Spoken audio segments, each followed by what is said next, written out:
जैन साथियों, कैसे आप लोग? विकास। चलो, एंशिएंट हिस्ट्री कंप्लीट हो गई आप लोगों की। कल हम लोगों ने राजपूत काल कंप्लीट किया था और राजपूत काल का जो समय काल रहा था वो 800 ईस्वी से लेके 1200 ईस्वी तक था। आज हम लोग पढ़ने वाले हैं कि कैसे मुसलमानों का भारत में प्रवेश हुआ, या फिर वो समय काल जहाँ से मध्यकाल की शुरुआत होती है, या मध्यकाल की शुरुआत कब से माने, तो वो हमें चीज़ें समझ में आ जाएंगी।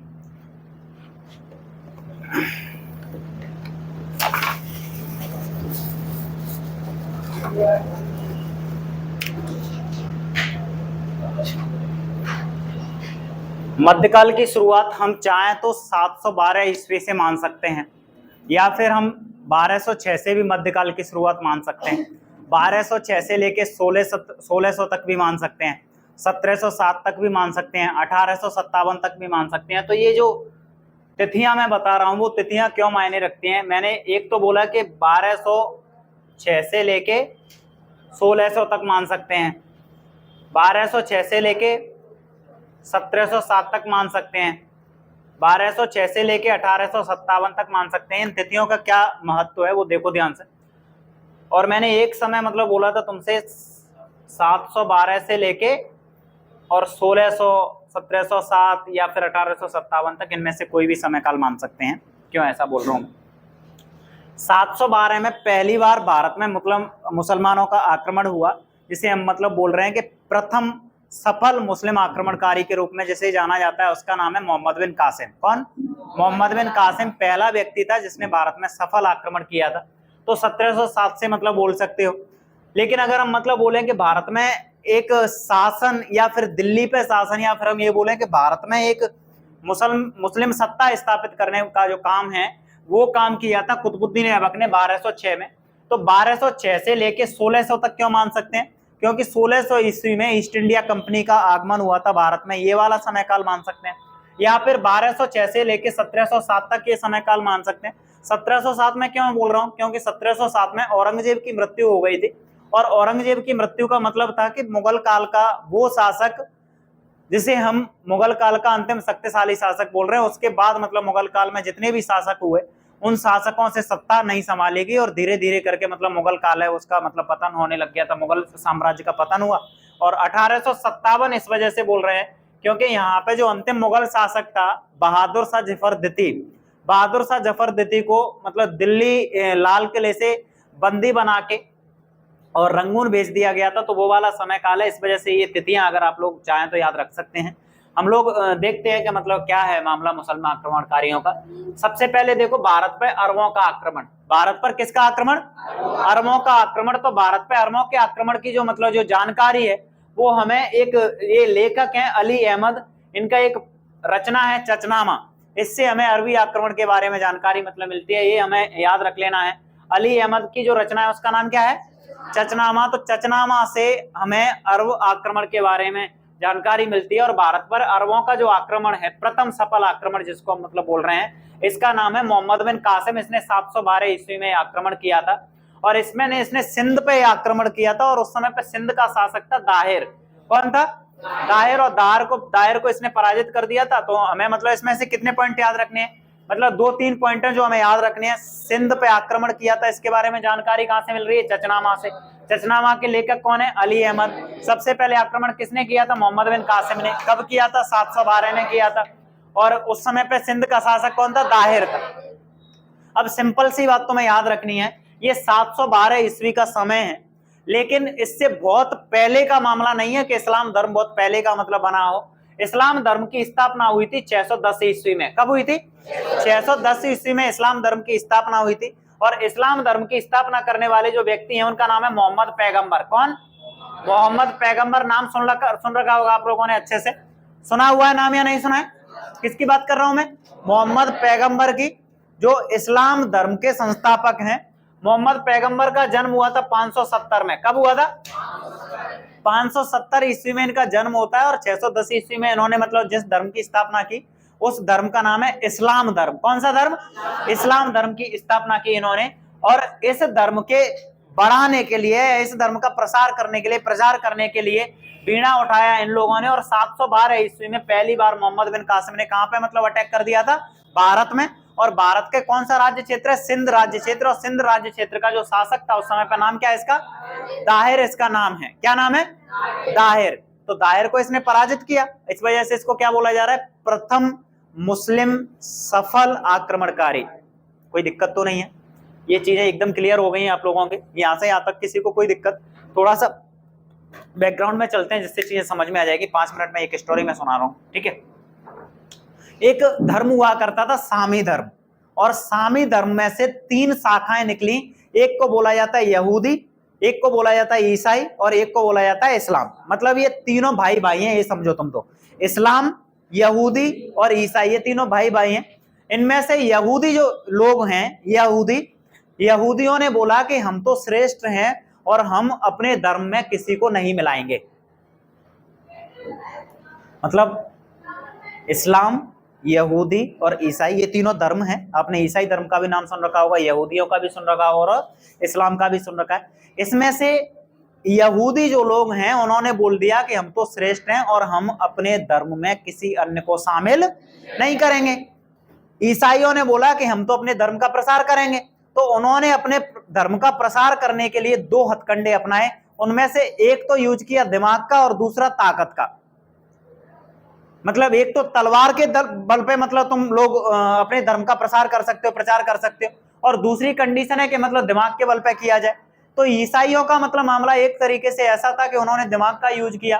अब देखो, जैसे मानो कि तुम अपने धर्म में किसी को शामिल करना चाहते हो, तो तुम्हें अपने धर्म की कुछ ऐसी बातें बतानी होंगी जो दूसरे धर्म में ना हो, और तुम्हें ऐसा कुछ एक्स्ट्रा या अच्छी चीजें मतलब उन्हें दिखानी होंगी जिसकी वजह से वो अपने धर्म को छोड़ के तुम्हारे धर्म में आ जाए। तो ईसाइयों ने इसके लिए दिमाग का यूज किया और दिमाग के साथ साथ ताकत का भी यूज किया। इस्लाम ने ताकत का सहारा लिया। मैंने बोला यहूदियों ने तो मना कर दिया था कि हमें किसी को शामिल ही नहीं करना है, और ईसाइयों ने क्या किया? दिमाग का सहारा लिया और दिमाग के साथ साथ ताकत का सहारा लिया, और इस्लाम वाले लोगों ने ताकत का सहारा लिया। ईसाइयों के लिए जैसे एक तरीका बता दूं, जैसे मान लो कि हम रोड पे जा रहे हैं और रोड पे चलो जाते जाते हमारा एक्सीडेंट हो गया।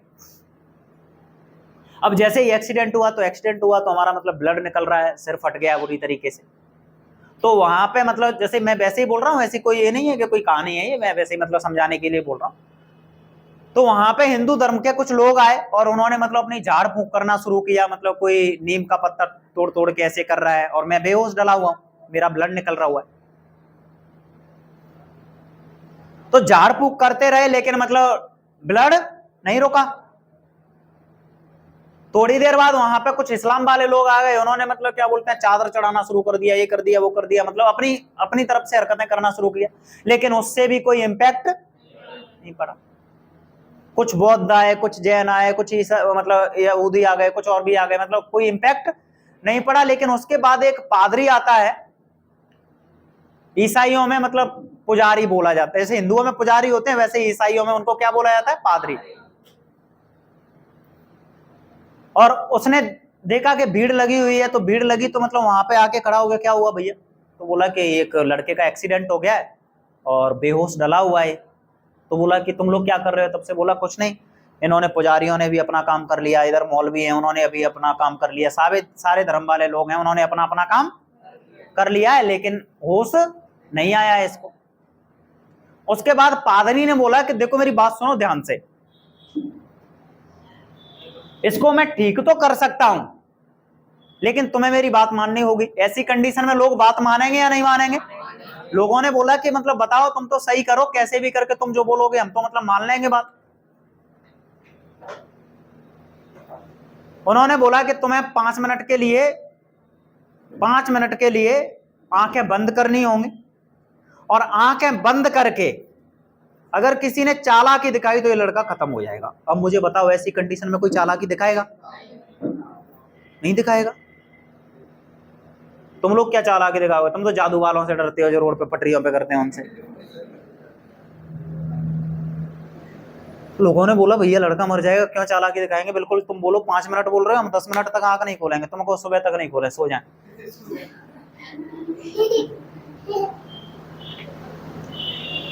बोला नहीं कोई दिक्कत नहीं, बस 5 मिनट के लिए क्या करना है तुम्हें? अपनी आंखें बिल्कुल बंद करके रखना है। लोगों ने आंखें बंद कर ली। उसके पास विटामिन के की टेबलेट रखी थी, उसने ठूंस दी मुंह में। सब लोग आंख बंद करके बैठे हुए थे, उसने मतलब बढ़िया ट्रीटमेंट करके, और ट्रीटमेंट करने के बाद वहां से चिल्लाने लग गया ईसा मसीह ईसा मसीह, वैसे ही मतलब कुछ भी।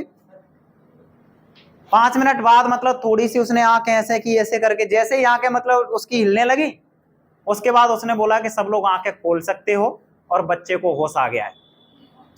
जैसे ही बच्चे को होश आया तो सब लोग उसकी साइड देखने लग गए कि भैया भगवान उतर आया। तो सब लोगों ने बोला कि नहीं भगवान का रूप है। उसने बोला मैं भगवान का रूप नहीं हूं, मैं ईसा मसीह का भेजा हुआ दूत हूं। लोगों ने बोला कि मतलब तुम्हारा क्या मामला है? तो बोला कि तुम्हारे देखो, तुमने अपनी पूरी ताकत लगा दी, हनुमान जी आ गए, कृष्ण भगवान आ गए, राम भगवान आ गए, विष्णु भगवान आ गए, शिव भगवान आ गए, देवी भी आ गई, दांगी बाबा भी आ गया, माता मैया भी हो, जो भी सब, लेकिन इसकी आंख नहीं खुली। फिर उसके बाद मतलब इस्लाम वाले लोगों से बोला देखो तुम्हारा अल्लाह आ गया, पीर फकीर जो भी हैं वो सब आ गए, कुछ फर्क पड़ा नहीं। बौद्ध जैन इनसे भी मतलब सुनाया बढ़िया तरीके से, बोला तुमसे भी कुछ नहीं हो पाया। बोला कि इसको ठीक किया है यीशु ने। लोगों ने यीशु मतलब कोई लड़का समझा लोगों ने बोला यीशु ने कैसे ठीक कर दिया? फिर बोला यीशु मतलब ईसा मसीह, ईसाइयों के भगवान, बोला उसने ठीक किया इसको। अब मुझे बताओ वहां पे बैठे हुए कितने लोग हैं जो उसके गुणगान नहीं गाएंगे? गुणगान गाने लग जाएंगे लोग, बोलेंगे कि भैया, और गांव में जाके कहावत और बताएंगे। पता है तुम्हें, छोटी सी बात को बहुत बड़ी कर देते हैं। अब वो लड़का वो तो बढ़िया, जब वो सफेद कपड़े पहन के वो तो तरीके से बढ़िया गाड़ी से उतरा था, लेकिन ये लोग अब गांव में जाके पता है क्या, इनमें से एक तो मान मूर्ति होगा, पता है क्या बोलेगा? बोलेगा कि पता है कैसा मामला था, लड़का एकदम मर ही गया था, हमने तो उसका हाथ पकड़ के देखा था, उसकी तो वो तो खत्म ही था। और वहां पे भैया ये वाला, यहाँ पे ये वाला मतलब साधु पहुंच गया, वो वाला साधु पहुंच गया, किसी से कुछ नहीं हो रहा था, कुछ भी नहीं, लेकिन एकदम से वहां पे बादल छाए, थोड़ा सा अंधेरा हुआ, हम सब लोग घबरा गए, हमने सोचा था कि इसके साथ अब हम सब मरेंगे, लेकिन एकदम से मतलब हमें देखा सफेद सफेद कपड़ों में एक मतलब उतरा विमान से, 25 घोड़े इधर थे उसमें, 25 घोड़े इधर थे। जैसे ही उतरा वो मैदान खाली, सारे के सारे लोगों ने मतलब सोचा कि भगवान प्रकट हो गए, भगवान प्रकट। फिर उसने मंत्र पढ़े, सब लोगों की आंखें वैसे ही बंद हो गई। उसने तो सिर्फ बोला कि आंखें बंद कर लो, लेकिन हम खोलना चाहें आंखें तब भी नहीं खोलें।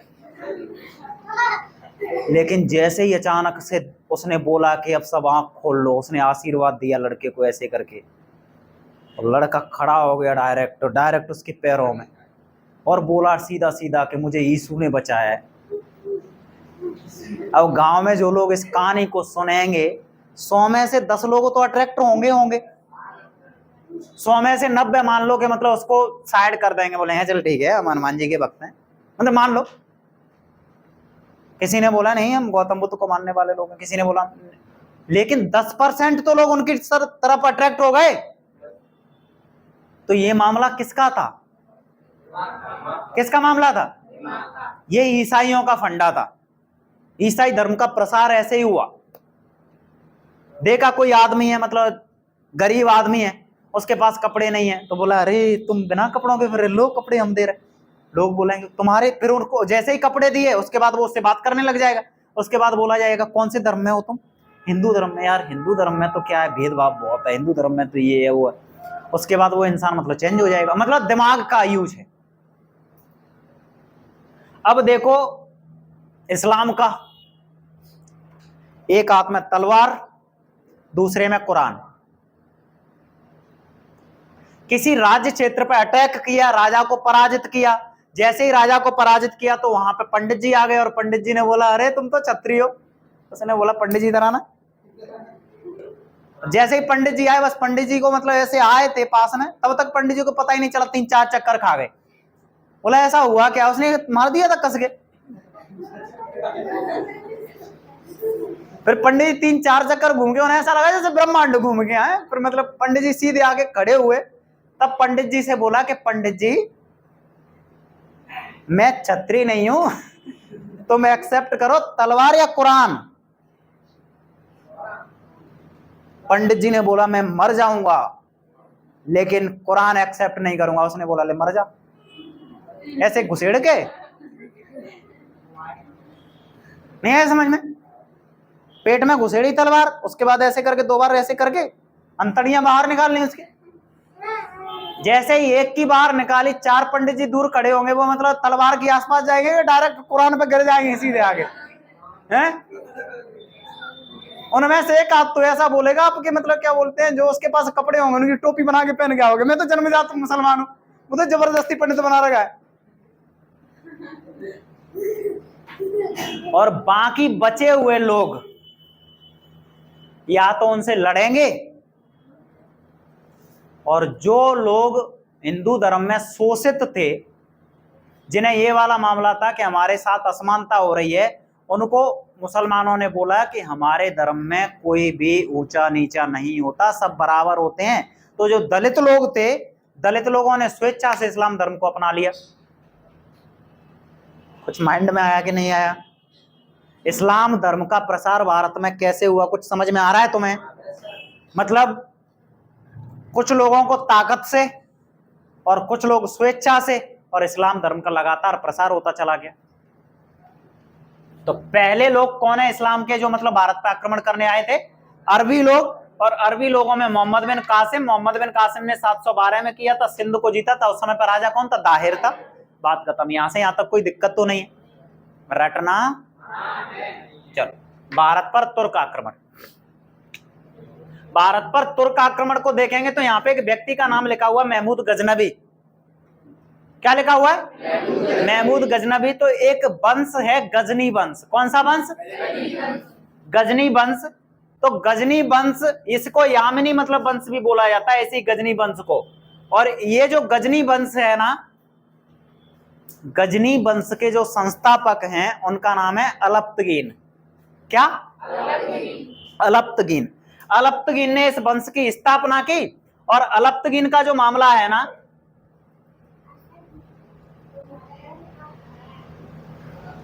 अलप्तगीन का गुलाम, उसका नाम है सुबुक्तगीन। ठीक है? और सुबुक्तगीन ने अलप्तगीन की लड़की से निकाह कर लिया। अलप्तगीन किसका गुलाम है? अलप्तगीन का गुलाम कौन है? और सुबुक्तगीन ने किसकी लड़की से शादी कर लिया? तो अगर मैं तुमसे ये बोलूं कि अलप्तगीन का दामाद भी है ये और गुलाम भी है। गुलाम का मतलब तुम कुछ यहाँ पे अलग समझ रहे होगे, मुझे ऐसा क्यों लग रहा है? गुलाम का मतलब बच्चा इसके पैर दबाता होगा, गुलाम का मतलब हो सकता है कि इसको डोली में बिठा के ले जाता। इनके लिए गुलाम का मतलब ये नहीं है। यहाँ पे गुलाम मतलब एक तरीके से एक शक्तिशाली सेनापति। इनके लिए गुलाम का मतलब है बेटे से भी ज्यादा इंपोर्टेंस रखने वाला आदमी। थोड़ी देर बाद पता चलेगा तुम्हें, कुतुबुद्दीन ऐबक गौरी का गुलाम, इल्तुतमिश गौरी का ही गुलाम। हाँ या ना? यहाँ गुलाम का मतलब तुम वो मत समझ लेना कि यहाँ पे इसके लिए पानी भर के लाता होगा, मतलब तुम कुछ ऐसे ही सोच, ऐसा नहीं सोचना। तो अलप्तगीन का जो गुलाम है वो कौन है? सुबुक्तगीन। और सुबुक्तगीन ने मतलब किसकी लड़की से शादी की थी? अलप्तगीन से। तो अलप्तगीन की लड़की का ये हस्बैंड मतलब इसका दामाद भी हो गया ये। और सुबुक्तगीन का बेटा है महमूद गजनबी। कोई दिक्कत है? महमूद गजनबी का जो जन्म है वो 971 ईस्वी में हुआ था। और महमूद गजनबी जब सत्ता में आया या सिंहासन पे बैठा, तो महमूद गजनबी ने कसम खाई थी कि मैं भारत की ऐसी तैसी करके रख दूंगा और भारत पे प्रतिवर्ष आक्रमण करूंगा मैं। और इस कसम को निभाते हुए महमूद गजनबी ने भारत में 17 बार आक्रमण किए थे। कितनी बार आक्रमण? 17 बार आक्रमण किए थे। और मैं 17 के 17 तो तुम्हें यहाँ पे आक्रमण मतलब लिखूंगा नहीं ना, मुझे मतलब इस चीज की जरूरत है, लेकिन अगर आप लोग चाहोगे तो मैं 17 के 17 आक्रमण की मतलब लिस्ट भेज दूंगा, और जिसमें तुम्हें पता चलेगा कि राजपूतों को मतलब कितना पराजित किया इतने 17 बार। और इससे फिर पता चलता है कि राजपूतों की एकता नहीं थी। और इससे फिर पता चलता है कि भारत के लोग हमेशा से कैसे रहे? असंगठित। और मैं तो हमेशा बोलता रहता हूं, संगठन ही शक्ति है। तुमने वो सुना होगा बहुत अच्छे से, एक कहानी, मतलब बहुत बार सुन रखी है कहानी के, एक बूढ़ा आदमी था, उसके 4 पुत्र थे। वो चारों पुत्र मतलब बड़े होते जा रहे थे और ये बूढ़ा आदमी है वो मतलब अपनी लास्ट स्टेज पे चल रहा था। बूढ़े आदमी ने देखा था कि मतलब ये लोग मेरे जीते जी आपस में इतना लड़ते रहते हैं, तो मेरे मरने के बाद तो हो सकता है कि एक दूसरे को मारने पे उतारू हो जाएंगे।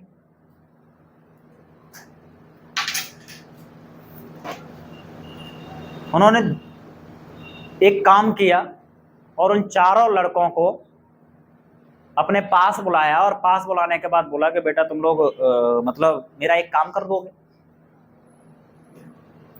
तो बोला कि हाँ बताओ क्या करना है। तो बोला कुछ नहीं है, ये एक छोटी सी लकड़ी है, इसको मतलब यार मैं बूढ़े आ गया हूँ, थोड़ा इसको तोड़ दोगे तुम? तो उसने बोला ठीक है तोड़। क्या करोगे वैसे तुम इसका? बोला कुछ नहीं, तोड़ दो, इतना क्यों सवाल कर रहे, तोड़ दो, बात करो। तो लड़के ने बोला कि लाओ दो, लो पकड़ो। दूसरे लड़के से मतलब बोला कि तुम दूसरी वाली लकड़ी दी, मतलब बोला कि लो तुम इसको तोड़ना, उसने तोड़ दिया। तीसरे वाले को दी, चौथे वाले को दी। एक एक लकड़ी का मामला था। इस मार्कर को अगर मुझे अकेला तोड़ना हो तो मैं आराम से इसको, मैं नहीं तोड़ पाऊंगा, मतलब मैं तोड़ दूंगा। लेकिन जैसे ही मामला फिर जब लकड़ी टूट गई तो 4 लकड़ियों में से गट्ठर बन गया और उसने बोला कि एक काम कर दो, इनको तोड़ के बताओ। एक को दिया, एक ने पूरी ताकत आजमा ली, नहीं टूटी। दूसरे को दिया कि अब तोड़ो, फिर तीसरे को बोला कि अभी तोड़ के बताओ, फिर चौथे को बोला कि अब तोड़ के बताओ। लेकिन वो लकड़ी का गट्ठर किसी भी लड़के पे नहीं टूटा। और नहीं टूटने के बाद उस बुढ़े व्यक्ति ने बोला कि अब मुझे कुछ बोलना है कि तुम समझ गए? तो उन्होंने बोला कि समझ गए। तुम लोग भी समझ गए? नहीं समझे? उस बूढ़े व्यक्ति ने बोला कि तुम अगर आपस में लड़ते रहे तो जिस प्रकार इस एक लकड़ी को एक एक से तुम तोड़ते रहे, वैसे ही तुम्हें भी कोई आसानी से तोड़ता रहेगा। लेकिन अगर तुम लोगों में संगठन रहा, तुम लोगों में भाईचारा रहा, प्रेम रहा, तुम इकट्ठा रहे, तो दिन दूने रात चौगुने होते जाओगे, आपकी समृद्धि होती जाएगी और कोई भी आपको नजर उठा के नहीं देख सकता। ये वाली बात राजपूतों को नहीं बताई किसी ने। अगर पहले किसी को राजपूतों ने बता दी होती तो भारत में कभी मुसलमानों का शासन नहीं होता। बात खत्म। चलो, तो भारत पे तुर्की आक्रमण को देखोगे तो किताबुल यामिनी एक पुस्तक है, इससे इसकी जानकारी मिलती है। इसका जो रचनाकार है उसका नाम क्या है? कुतुबी। किताबुल यामिनी से किसके बारे में जानकारी मिलती है? कि महमूद गजनबी ने भारत पे आक्रमण किया था। और एक पुस्तक है तहकीक ए हिंद, ये किसकी है? अल-बरूनी की। एक और पुस्तक है उसका नाम है शाहनामा, किसकी है? फिरदौसी की। और इन किताबों से मतलब जानकारी मिलती है कि भारत पे किसका आक्रमण हुआ था? तुर्कों का। ये आक्रमण किसका था? ये आक्रमण किसका है? इस वंश के संस्थापक कौन है? इनका गुलाम या दामाद कौन है? इसका पुत्र कौन है? महमूद गजनबी। जब भारत का शासक वो क्या बोलते हैं, जब शासक बनता है गजनी का, उस समय पे उसने क्या कसम ली थी? मैं भारत पे प्रत्येक वर्ष। और महमूद गजनबी जो आक्रमण करता था, उस आक्रमण के पीछे की सिर्फ 2 ही वजह थी। एक तो वो लुटेरा था, मतलब धन लूटना था, और दूसरा इस्लाम का प्रसार करना था। उसको भारत का शासक नहीं बनना था, वो भारत को कुछ मानता नहीं था, बोलता भारत का क्या शासक बनेंगे, नहीं यहाँ नहीं रहना मुझे। उसको सीधा सीधा सा मामला था कि भारत में किसका प्रसार हो जाए? इस्लाम धर्म का। तो भारत में इस्लाम धर्म का प्रसार करना, और दूसरा काम धन की लूटपाट करना, ये इसका उद्देश्य था आक्रमणों का। और उसने जो पहला आक्रमण किया था, वो पहला आक्रमण उसका था 1000 ईस्वी में, 1000 ईस्वी में। और वो पहला आक्रमण उसने मतलब कहां पे किया था? पंजाब पे। किस पे किया था? पंजाब पे आक्रमण किया। और उस समय पे वहां का शासक था जयपाल। कौन? जयपाल। जब ये आक्रमण किया, पहला बार आक्रमण, जब वो आराम से मतलब जीत ले गया, उसको वहां से मतलब चीजें लूट लाट के ले गया, लेकिन राज्य को उसने हड़पा, उसको कोई मतलब नहीं है। उसको तो राज्य क्षेत्र से लूट के ले जानी है चीजें, लूट ले गया।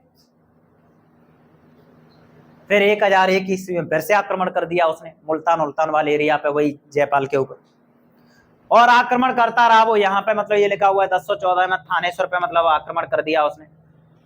लेकिन उसका जो सबसे प्रसिद्ध आक्रमण है, वो प्रसिद्ध आक्रमण है उसका 1025 ईस्वी का सोमनाथ।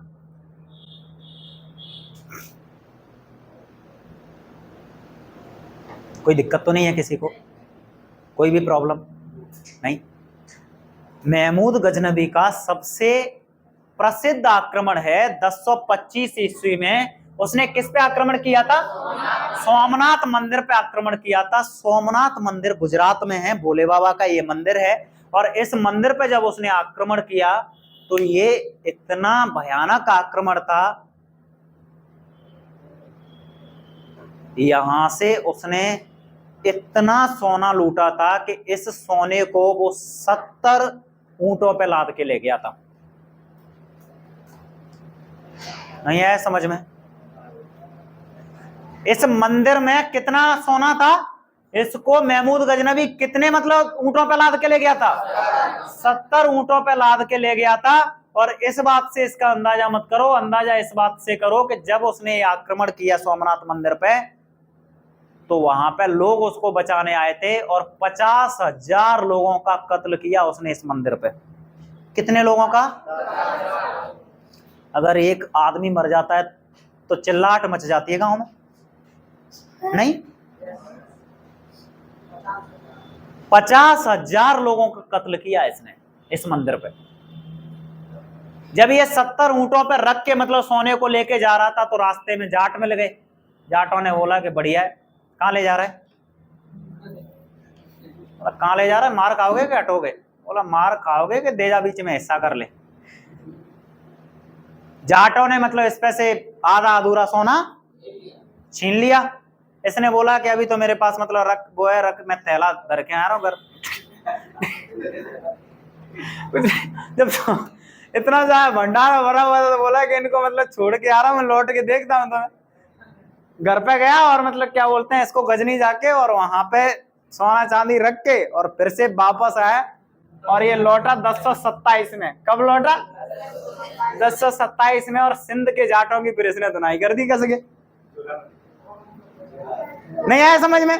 बिल्कुल वैसे ही तुम्हारा दुश्मन कोई रास्ते में मिल जाए, तुम किसी काम से जा रहे हो तो तुम बोलोगे कि रुक जा पहले काम करके आया। वो बोला नहीं नहीं अभी तुम पेपर देने जा रहे हो, और कोई रास्ते में मिल जाए ऐसे करके तुमसे लड़ाई करने के लिए, तो तुम क्या बोलोगे? बोलोगे कि भैया अभी मैं लड़ना नहीं चाह रहा, मैं किसी काम के लिए जा रहा हूँ। वो तुम्हें टॉर्चर भी करेगा तब भी तुम क्या करोगे?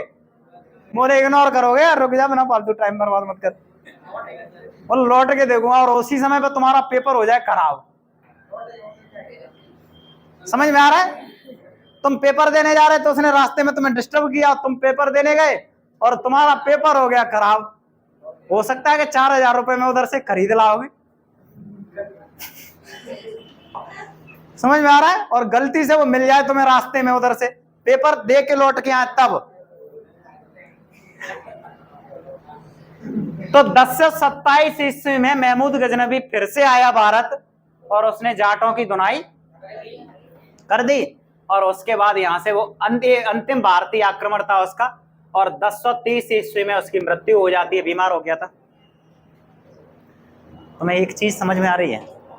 तुम लोगों ने सिकंदर को पढ़ा था, हाँ है ना? तुमने अजातशत्रु को पढ़ा, अशोक को पढ़ा, तुमने मतलब वैदिक सभ्यता पढ़ी थी, महाजनपद काल तुम मतलब पढ़े थे। तुमने देखा था कि लोग सत्ता के लिए अपने बाप तक को मार रहे थे। अजातशत्रु ने अपना पिता मार दिया, अजातशत्रु को उसके बेटे ने मार दिया, हाँ या ना? और आज भी होता है सत्ता के लिए, मतलब कोई किसी को नहीं छोड़ता 1%। भाई भाई मेड़ के लिए मार देता है भाई को, मतलब झटका लगता है, बोलता है कि मेड़ पे तूने मतलब क्या बोलते हैं हल्के से चला दिया। एक घर बना के दिया था बाप ने, जैसे ही दोनों बच्चों की शादी हुई बीच में पार्टीशन डल जाता है घर में। नहीं ऐसा क्या हुआ? जो बचपन में तो दोनों भाई इतने प्रेम करते थे एक दूसरे से, ये वाली कंडीशन थी। अगर पता भी चल जाता कि मतलब बड़े भाई को कि मेरे छोटे भाई को किसी ने हाथ लगाया, तो बड़ा भाई उस टसन में जाता था कि हाथ तोड़ के आऊंगा बिल्कुल। और फिर ऐसा क्या हुआ कि उसी बाई ने हत्या कर दी, और काय के लिए? एक मेढ़ के लिए।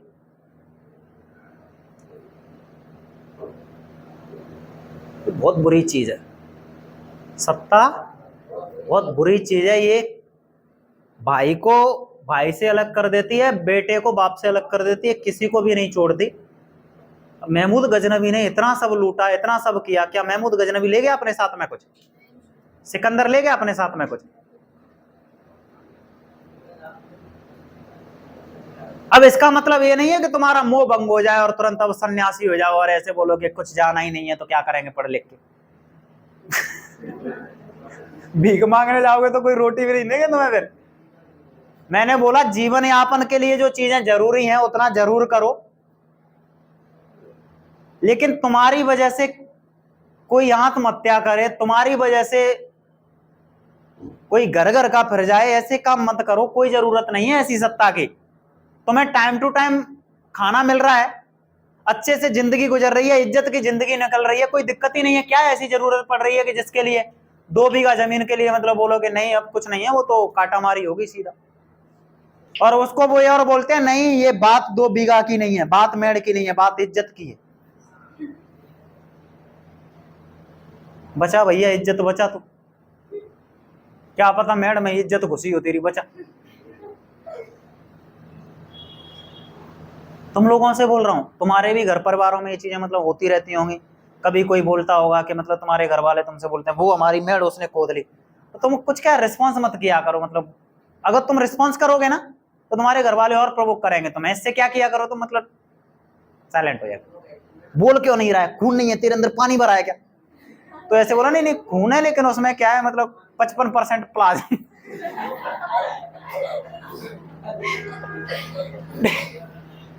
ठीक है, फारूकी उत्बी फिरदौसी और अलबरूनी है, ये इसी काल के मतलब लोग हैं। ठीक है, याद रख लेना, इसके दरबार में रहते थे। और यहाँ लिखा हुआ है सहनामा के रचनाकार हैं, वो कौन है? मृत्यु कब हो गई इसकी?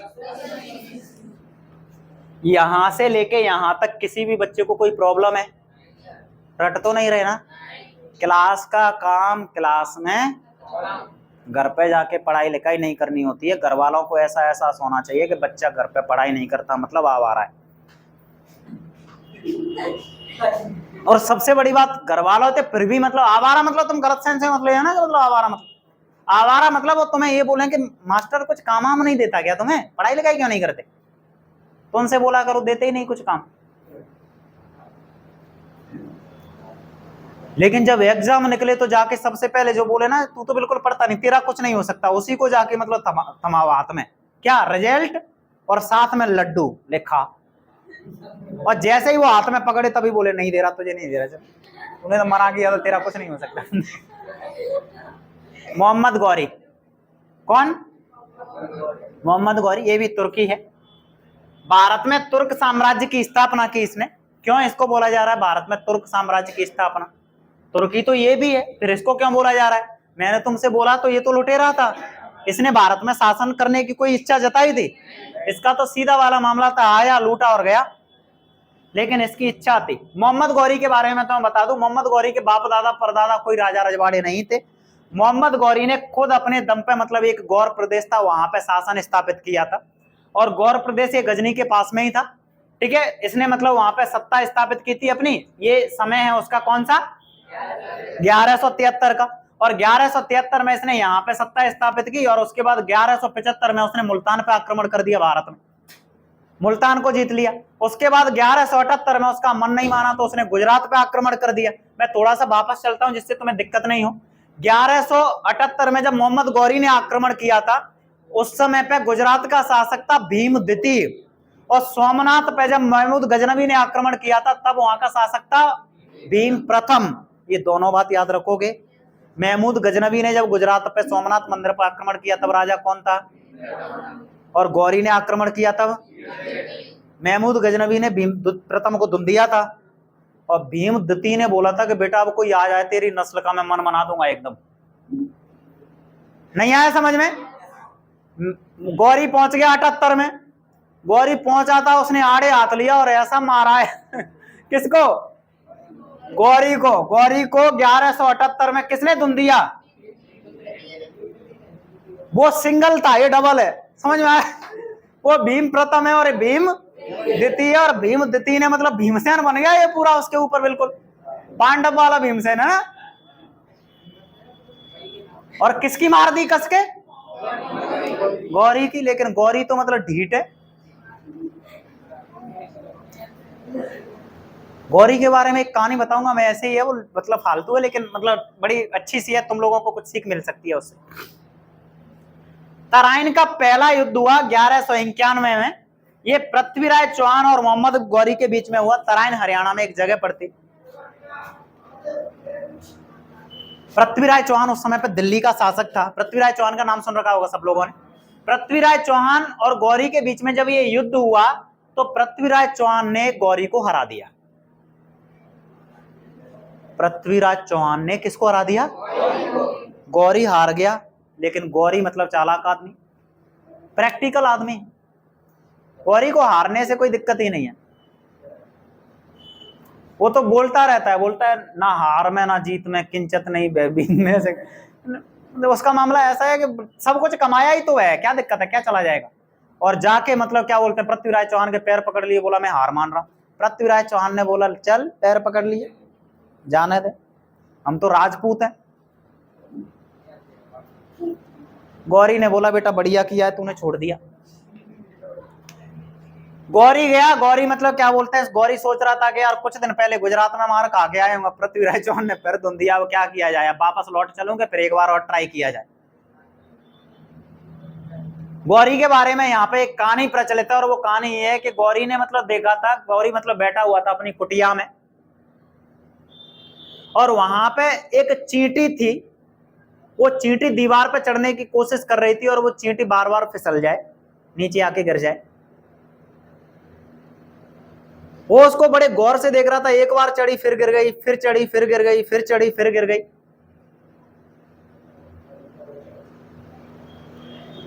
लेकिन लास्ट में चींटी चढ़ गई। गौरी ने बोला यार मैं इतना ज्यादा कहां आ रहा हूं, जितनी बार ये चींटी नीचे गिरी इतनी बार तो मैं गिरा ही नहीं हूं। और लास्ट में चींटी ने क्या किया, चढ़ गई। और अभी कुछ दिन पहले, कुछ दिन क्या पहले, मैंने 2 दिन पहले एक मतलब तुम्हारे ग्रुप में एक पोस्ट डाली थी। एक लड़का मतलब 59 बार फेल हुआ, और 59 बार फेल होने के बाद अब एसडीएम बन गया। हाँ, पीसीएस निकालने के बाद। वही कितनी बार फेल हुआ? अलग अलग कॉम्पिटिटिव एग्जाम्स में मतलब 59 बार फेल होने के बाद मतलब लड़के का मामला कैसा रहा होगा? गांव वालों ने तो ऐसी तैसी कर रखी होगी उसकी, लेकिन वो हार माना। लेकिन जब वो एसडीएम बन के आया होगा तो लोगों ने मतलब क्या किया होगा, फिर सिर पे बिठा लिया होगा एकदम। कुछ लोगों ने तो घर में जो बंदूक मतलब रखी होंगी, जो चलाई नहीं होंगी 25 साल से, वो भी उसमें भी उस दिन तो। गौरी ने भी यही काम किया। गौरी ने बोला चलो एक बार और अटैक करते हैं, और उसने तराइन के दूसरे युद्ध की तैयारी करना शुरू कर दिया था। और वो तो तैयारी कर रहा था, इधर पृथ्वीराज चौहान का मामला कुछ अलग ही चल रहा था। एक लड़की का स्वयंवर हो रहा था, और वो लड़की थी कन्नौज के जो शासक थे जयचंद, काशी नरेश। जयचंद का नाम सुना है ना? जयचंद की लड़की का नाम था संयोगिता, और संयोगिता का स्वयंवर हो रहा था। पृथ्वीराज चौहान वहां पे पहुंचा, और पृथ्वीराज चौहान ने वहां से उस लड़की को भगा लिया, किडनैप कर लिया, लड़की को ले गया उठा के। जब वो लड़की को ले गया तो एक बाप के सामने उसकी लड़की को ले जाए कोई, यार ये थोड़ा ठीक तो नहीं है। कुछ लोग यहाँ पे बोलते हैं कि संयोगिता ने खुद बोला था कि तू आ जाना टाइम पे, एकदम मैं भागने के लिए तैयार मिलूंगी। मतलब कोई सुना होगा तुमने कि पृथ्वीराज चौहान से वो प्रेम करती थी, ये थी वो थी, जो भी। जयचंद बीच में मतलब कबाब में हड्डी बन रहा था।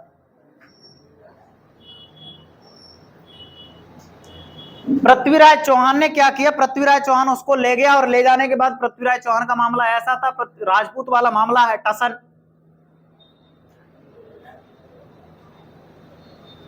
शाम को बिस्की, ब्रांडी, कौन सी आती है बता दो? जो भी है नाइट में मतलब चलता है, और सामने नाच गाना ये ना हो तो फिर राजा को कैसे फील होगा कि राजा है। तो नाच गाना चल रहा है, शराब शबाब सब एक साथ चल रही है, और दूसरा व्यक्ति उधर तैयारी कर रहा है युद्ध की। गौरी ने अटैक कर दिया पृथ्वीराज चौहान के ऊपर, और इसको बोला जाता है तराइन का दूसरा युद्ध। और तराइन के दूसरे युद्ध में पृथ्वीराज चौहान पराजित हो गया, और पृथ्वीराज चौहान ने बोला था गौरी से कि देख मैंने तुझे छोड़ दिया था तराइन के पहले युद्ध में, उसने बोला था कि तू राजपूत होगा लेकिन मैं राजपूत नहीं हूं, और उसने पृथ्वीराज चौहान को मौत के घाट, पृथ्वीराज चौहान को फिनिश कर दिया। लेकिन यहां पे बोला जाता है कि पृथ्वीराज चौहान का साथ नहीं दिया था जयचंद ने, और इस वजह से अगर कोई विश्वासघात कर देता है तो उसको बोला जाता है जयचंद। क्या बोला जाता है? जयचंद। अब यहाँ पे निष्कर्ष लोगों के अपने अपने हैं, तुम लोग निष्कर्ष निकालोगे तो बोलोगे कि उसका तो दामाद था, उसको साथ देना चाहिए था, लेकिन ऐसा दामाद था जो उसकी लड़की को भगा के ले गया था, तो उसके तो माइंड में भरा था कि इसका साथ देना ही नहीं है। लेकिन फिर भी मुझे लगता है कि अगर वो उसका साथ दे देता तो शायद खुद भी बच जाता, क्योंकि 1194 में चंद्रावर का युद्ध हुआ, और चंद्रावर के युद्ध में गौरी ने किसको मार दिया? और इसलिए बोला जाता है कि अगर पड़ोसी के घर में आग लगे तो बुझाने चले जाओ, चाहे वो तुम्हारा दुश्मन ही हो। नहीं आ रहा समझ में? क्योंकि वो आग कल तुम्हारे घर को लपेटे में ले लेगी। पड़ोसी के घर में जो आग लग रही है, पड़ोसी के घर में किसका घर है?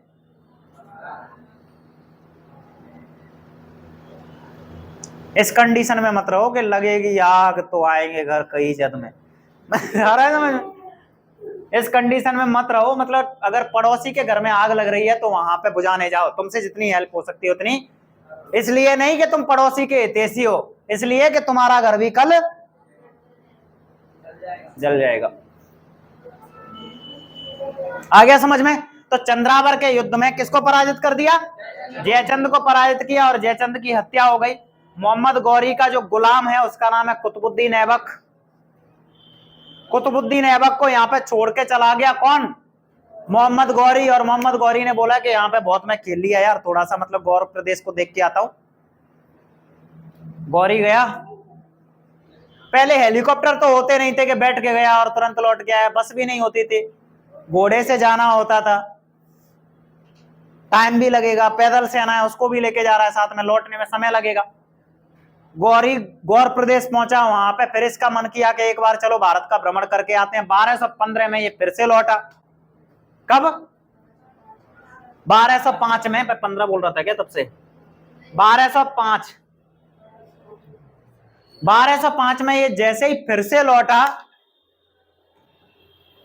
तो जब ये सिंध प्रांत में आया था तो वहां पे कुछ जनजातियां निवास करती थी, और उन जनजातियों को इसने लपेटे में ले लिया और इसने धुन दिया जनजातियों को। आ गया समझ में? जनजातियों को किसने धुन दिया? मोहम्मद गौरी ने धुन दिया। लेकिन जनजातियां इधर से तो धुन के गया है, मतलब इधर से निकल गया, अशोक गली से लौट के आएगा, तब तक इन्होंने मतलब तैयारी कर ली कि लौटेगा। नहीं आया समझ में? और रास्ता घेर के मतलब बैठ गए थे। कुछ लोगों का मतलब बोला जाता है जाटो आटो का उनका सहायता ऐसा मतलब ले ली थी, और तैयार बैठे थे, बोले थे कि हमें तो मजा आता है, कुछ लूट के लाएगा क्या? वो लूट लेंगे। बोला पता नहीं ला सकता है लूट उठ के। और ऐसा वाला मामला बना कि मतलब जैसे ही वो लौट के आया गया नहीं, गौरी की हत्या कर दी। 1206 गौरी टपक गया। अब सोच के देखो कि चंद्रवरदाई मत चूके चौहान तो मत चूके चौहान वो तो 1192 में होता तो फिर गौरी यहाँ पे कहां से आ गया? तो गौरी की मृत्यु कब हुई? अब जैसे ही इसकी मृत्यु हुई तो इसका जो गुलाम है वो गुलाम कौन है? कुतुबुद्दीन ऐबक। और कुतुबुद्दीन ऐबक ने भारत में जिस वंश की स्थापना की उस वंश का नाम है गुलाम वंश। कौन सा वंश? कौन सा वंश? गुलाम वंश। और गुलाम वंश की स्थापना 1206 में हो रही है, और 1206 से लेके 1290 तक ये वंश चलेगा। लेकिन तब तक इसको देखो तुम, और इसमें देखो कोई दिक्कत तो नहीं है, समझ में आ गया कि नहीं आया। कल हम लोग मतलब पढ़ने वाले हैं सल्तनत काल। क्या पढ़ने वाले हैं? सल्तनत काल पढ़ने वाले हैं। और क्लास मिस मत किया करो, बीच में अगर क्लास मिस हो गई, आप लोगों ने जैसे एंशिएंट हिस्ट्री में मतलब बीच बीच में क्लास मिस की तो पता चला आपको कितना नुकसान हुआ। अब ये मिडेवल हिस्ट्री चल रही है, एक सिंगल क्लास मिस नहीं होनी चाहिए, क्लास मिस होगी तो उसके जिम्मेदार फिर तुम खुद होगे, ठीक है।